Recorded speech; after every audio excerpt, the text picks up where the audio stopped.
देखिए भाई एक कुख्यात अपराधी था। कुख्यात अपराधी नहीं था, इस अपराधी को आजीवन कारावास की सज़ा थी और सपा के ही शासनकाल में ये बेल पे छूटे थे और इनके बेल कराने में कई लोगों का षड्यंत्र, कई बड़े माफियाओं का षड्यंत्र था और इनको बेल करा के और जो फिर ये मेरे पिताजी के मुकदमे में और मेरे पिताजी की हत्या में ये शामिल हुए और जिस बर्बरता से मेरे पिताजी की हत्या में इन्होंने अपना भूमिका निभाई थी, गाड़ी पे चढ़ के उनकी हत्या करना, फिर उनकी शिखा को काटना। तो आज मुझे लगता है कि न्याय के मंदिर में चाहे वो न्याय भगवान के द्वारा मिले और चाहे न्यायमूर्ति के द्वारा, वहाँ देर भले ही है, अंधेर नहीं है और आज भगवान के दरबार में न्याय मिला है। देखिए मुझे ये लगता है कि जिन अपराधियों की ऐसी मौत हो रही है, उन्होंने अपने ही अपराध जगह में सैकड़ों परिवारों को बेघर किया है। कोई ना कोई या सैकड़ों लोगों से दुश्मनी कर रखी है, तो कोई ना कोई इन अपराधियों के खिलाफ अपनी आवाज़ बुलंद कर रहा है। लेकिन मेरा ये मानना है कि इस तरीके से बुलंदी नहीं होनी चाहिए। इन लोगों को न्यायालय से ही सज़ा मिलनी चाहिए। लेकिन अब जिसको जैसे न्याय मिलना है भगवान के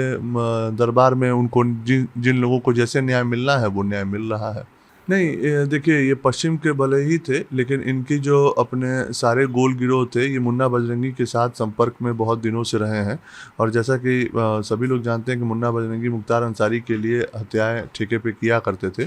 तो ये एक गिरोह था और जब से ये ब्रह्मदत्त द्विवेदी जी के हत्या में आजीवन कारावास इनको हुआ था, तो यही सभी लोगों ने मिलके इनको उस समय बेल दिलाई थी और फिर उसके बाद ये मेरे पिताजी के हत्या में एक अहम भूमिका निभाया था। और मेरा मानना है कि ऐसे कुख्यात अपराधियों को या तो भगवान के दरबार में ही सज़ा मिलना है या तो न्यायालय के मंदिर में। देखिए मेरा ये मानना ज़रूरी नहीं है कि अपराधी मारे जाए, मेरा ये मानना ज़रूरी है कि अपराध मुक्त प्रदेश होना चाहिए और मैं इसके लिए यही मैं बार बार अपने सभी लोगों से कहता हूँ कि पूर्ववर्ती सरकारों में और अब के सरकार के जो मुखिया हैं महाराज आदित्यनाथ जी, उनके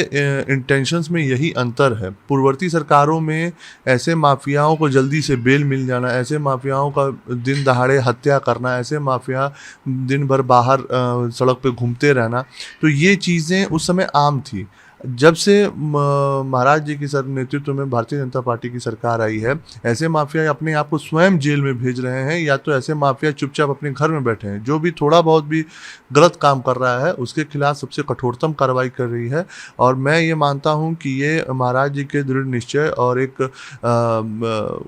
कुशल मार्गदर्शन का नेतृत्व है कि आज पुलिस इस तरीके की कार्रवाई करने में भी सक्षम है कि अपराधी या तो जेल के अंदर हैं या तो ज़मीन छोड़ के ऊपर जा चुके हैं। और यही इंटेंशंस में मुझे लगता है कि अगर काफ़ी पहले अपनाए गए होते तो आज